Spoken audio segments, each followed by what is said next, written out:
যারা সংবিধানকে মানেনি, সংবিধান বিরোধী, আমি বলবো তারা হলো দেশদ্রোহী।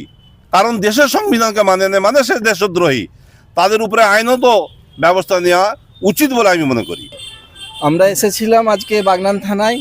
আমাদের মানে হরিণঘাটার বিধায়ক অসীম সরকার যে একটা সম্প্রদায়কে উল্লেখ করে এবং কোরআন শরীফকে অপমানজনক কথাবার্তা এবং কুরুচিকর মন্তব্য যে করেছে, তার বিরুদ্ধে আমরা একটা এফআইআর করতে এসেছিলাম বাগনান।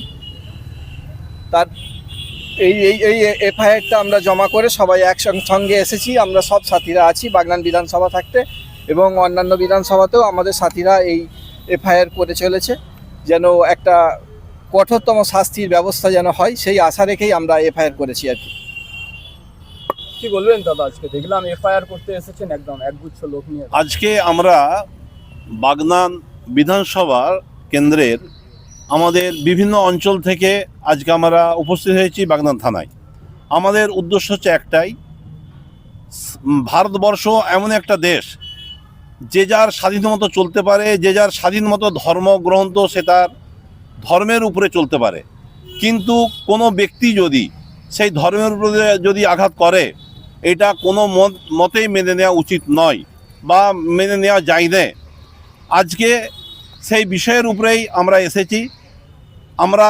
আমরা সমস্ত ধর্মকেই আমরা শ্রদ্ধার চোখে দেখি, যে যার ধর্ম সে তার কাছে, এবং কেউ যদি কোনো ধর্মের উপরে যদি আঘাত করে, এই আঘাত করাটা উচিত নয়। কারণ হলো যে প্রত্যেকের তার নিজস্ব ধর্মকে সে তার পালন করবে। এটাই আমাদের ভারতবর্ষ, এটাই আমাদের সংবিধান আমাদের অধিকার দিয়েছে। অতএব এই অধিকারের উপরে কেউ যদি হস্তক্ষেপ করে, তাকে অবিলম্বে সংবিধান অনুযায়ী, আইন অনুযায়ী তাকে শাস্তি দেওয়া উচিত বলে আমি মনে করি। আজকে হরিণঘাটার যিনি এমএলএ অসীম সরকার, বিজেপির একজন এমএলএ, এই এমএলএকে আমি বলবো সারা পশ্চিমবাংলা কেন সারা ভারতবর্ষ বিভিন্ন এলাকাতেই এর নামে এফআইআর হবে, এবং একে আইনত শাস্তি দেখ, এটাই আমরা চাই। এই যে আজকে আমরা বাগনান থানাতে এসেছি, বাগনান থানায় আমরা এটা এফআইআরটা আমরা করেছি। আগামী দিনে যাতে করে আর কোনো ব্যক্তি, কোনো রাজনৈতিক দল কোনো ধর্মের উপরে আঘাত না আনতে পারে, তার জন্য ইন্ডিয়ান সেকুলার ফ্রন্ট আছে, এবং অন্যান্য ধর্মের উপরও কেউ যদি আঘাত করে, তার জন্য আমার Indian secular front Naushad Siddiqui ভাইজান অবশ্যই তাদের সঙ্গে থাকছে, আগামীতেও থাকবে। এর আগেও দেখেছি আমরা, শুভেন্দু অধিকারী বলুন, তারপর অর্জুন সিং বলুন, এদের নামেও এফআইআর হয়েছিল বিভিন্ন মুসলিম বিদ্বেষী কথা বলার জন্য, কিন্তু তাদের বিরুদ্ধে এফআইআর করা সত্ত্বেও সেরকম কোনো ব্যবস্থা নেওয়া হয়নি। এইখানেই আমরা অবাক হচ্ছি, এই বর্তমান শাসক মমতা ব্যানার্জি যেভাবে একটা সাম্প্রদায়িক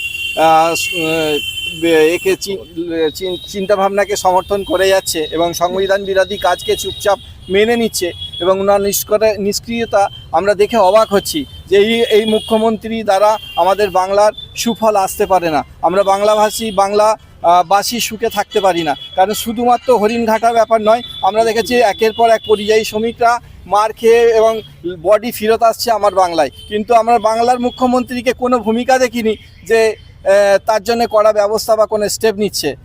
এইভাবে এই মুখ্যমন্ত্রীকে আমরা 26-এ নতুন করে একটা নতুন চিন্তা ভাবনায় ভাইজানের হাত ধরে আমরা আশা করি অনেক অনেক অনেক দুর্বল করবে, এবং আমরা গদি থাকতে ছুঁড়ে ফেলে দেবো। এটাই হচ্ছে আমাদের চিন্তা ভাবনা, এবং আমরা প্রত্যেকটা পাড়ায় পাড়ায়, মহল্লায় মহল্লায়, গ্রামে গ্রামে এই প্রচার, কারণ আমরা যেভাবে অত্যাচার সহ্য করছি পিছিয়ে পড়া সম্প্রদায়, মুসলিম সম্প্রদায়, তা আমাদের এই সহ্য আর আমরা বহন করতে পারছি না। আগামী দিনে আমরা আর সহ্য করব না। এবার যদি প্রশাসন ব্যবস্থা না নেয়, শাসক যদি চুপ থাকে, তাহলে আমরা যদি আইন হাতে নিই, তখন একটা উল্টো জিনিস হবে, তখন কিন্তু শাসক আগিয়ে আসে। কারণ এর আগে আমরা বহু ঘটনা দেখেছি আমরা, আমাদের ভাইজান নওশাদ ভাইজানকে বিনা কারণে জেল খাটতে হয়েছে, অথচ এইসব ব্যক্তিগুলো বুক ফুলিয়ে সিনা চওড়া করে ঘুরে বেড়াচ্ছে। এর আগে অর্জুন সিং বলেছে, এখন হরিণঘাটার বিধায়ক বলছে, তাহলে এইভাবে বলতেই থাকবে আর আমরা চুপচাপ সহ্য করব, এটা কোনো দিনই হতে পারে না।